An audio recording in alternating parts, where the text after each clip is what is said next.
For inflation index wage.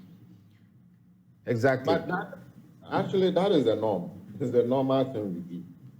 That when you go into a negotiation, the least you should get is to restore the value of your incomes that may have been eaten away, so to speak, by rises in prices reflected in inflation data. But in this particular instance also, beyond inflation, we all know what happened in 2021, but also 2022.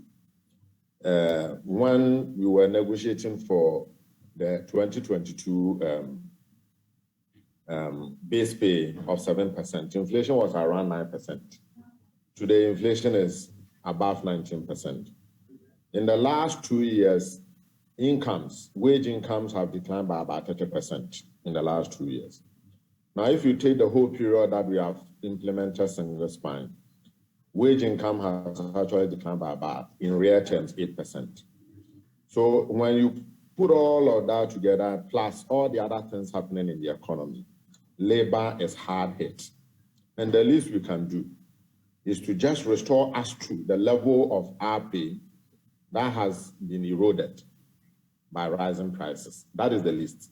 But if you want to reward us for hard work, for contributing to economic growth and all that, then you also have to even top it up with a standard of living allowance. You are not just restoring us to the level where we catch up with inflation.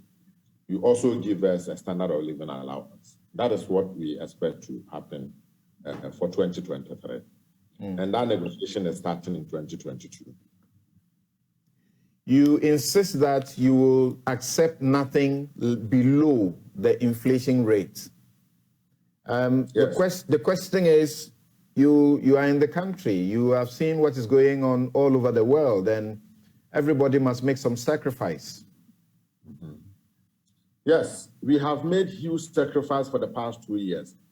Cast your mind back, 4% 2021, 7% 2022, and look at the inflation rate. What level of sacrifice do you want labor to make again?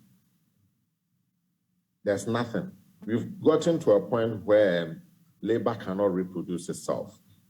And it's important that we stop the slide. And that is, I mean, to access for any more sacrifice is to be unreasonable with labor.